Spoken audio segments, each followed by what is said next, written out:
Ends here, यानी भगवान यहां खत्म होता है। यही लिखा था एबी के काटा मोनेस्ट्री के उस खौफनाक दरवाजे पर, जिसके सामने दो नन्स खड़ी थीं। उनके पास अंदर जाने के अलावा कोई चारा नहीं था।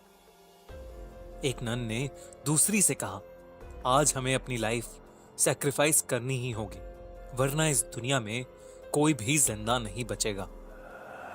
उन दोनों ने उस दरवाजे को खोला और काटा मोनेस्ट्री के अंदर चली गईं।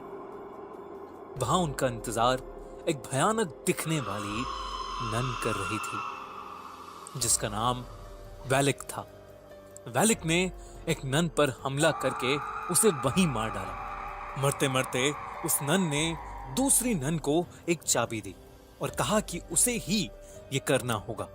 दूसरी नन ने वो चाबी ली और किसी चीज की तरफ भागी, लेकिन इससे पहले कि वो कुछ कर पाती, वैलिक उस पर भी हमला करने लगी।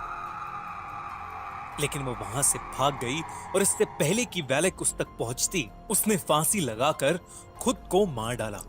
जब इन दोनों नन्स के मरने की खबर रोमानिया के एक महान प्रीस्ट के पास पहुंची, तो उसने इन सब बातों की तहकीकात करने की सोची और वो अपने साथ एरिन नाम की एक नन को लेकर एबी आ गए, जहां वो दोनों नन्स मारी गई थीं। सिस्टर एरिन के पास एक खास ताकत थी। उन्हें बहुत से विजन्स आते थे, जिसकी मदद से वो किसी अनहोनी को पहले ही देख लेती थी। वो कभी कभी आत्माओं को भी देख पाती थी और इसीलिए उस प्रीस्ट ने सिस्टर एरिन को अपने साथ आने के लिए चुना था। वो प्रीस्ट और सिस्टर रात के समय एबी के पूरे काटा मोनेस्ट्री की छानबीन कर रहे थे। जैसे ही वो मोनेस्ट्री में घुसे, उन्हें काफी अनईजी सा महसूस होने लगा। अचानक उस पुराने खंडर में उन्हें सफेद लिबास में कुछ मॉन्क्स की प्रोजेक्शंस इधर से उधर जाते हुए दिखी। वो थोड़ा आगे गए तो वहां ऑब्जेक्ट्स अपने आप इधर से उधर हो रहे थे। ये देख के उन दोनों को समझ आ गया कि जरूर इस जगह पर शैतानी साया है। तभी एक कोने में उस प्रीस्ट को वो नन दिखी जिसने फांसी लगाकर खुद को मार डाला। उसकी गर्दन टूटी हुई थी और उसका मुंह आधा सड़ चुका था। अचानक उस नन ने अपनी आंखें खोली और उस प्रीस्ट पर हमला करके उसे एक कॉफिन में कैद कर दिया। दूसरी तरफ सिस्टर एरिन एबी के काटा मोनेस्ट्री में रह रही एक नन से टकरा गई। उससे बात करने पर मालूम हुआ कि बहुत समय पहले वहां पर एक एग्जॉर्सिज्म किया गया था, जिसके दौरान हमारी दुनिया में एक पोर्टल खुल गया था। उसी पोर्टल की मदद से कुछ शैतानी आत्माएं हमारी दुनिया में आने लगी थीं। वैलिक नाम की एक शैतानी आत्मा भी उसी पोर्टल के जरिए इस दुनिया में आई थी।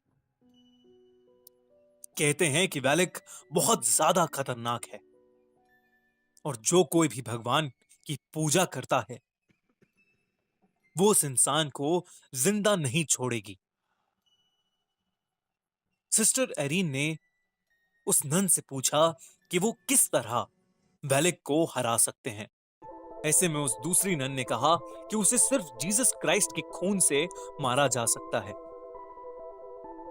उनका खून एक एंटीक रेलिक में बंद है और उस रेलिक को सिर्फ एक चाबी से खोला जा सकता है। उस नन ने बहुत डरते हुए सिस्टर एरिन को वो चाबी दे दी।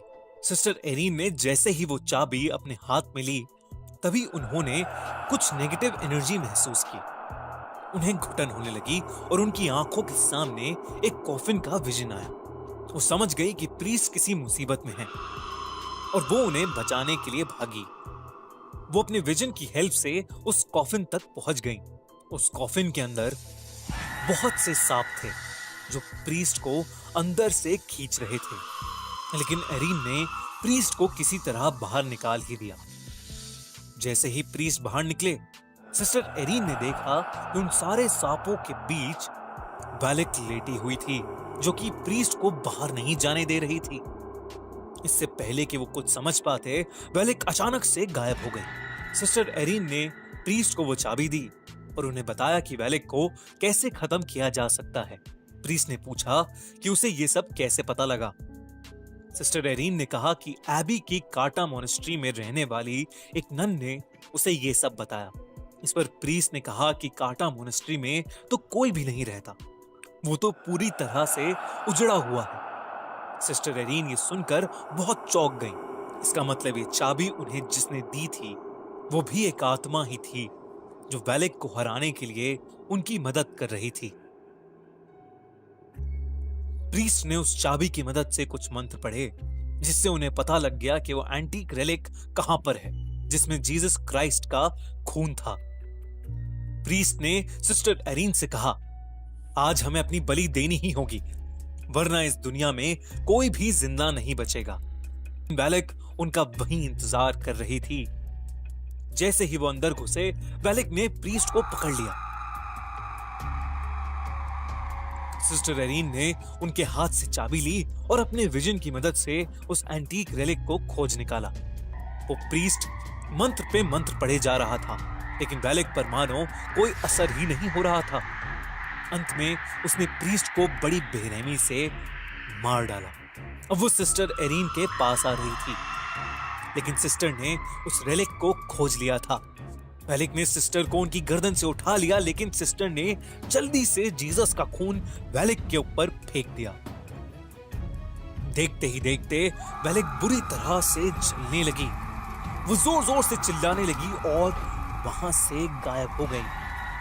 सिस्टर एरिन जमीन पर गिर पड़ी, लेकिन वो वेलिक को मारने में कामयाब रही।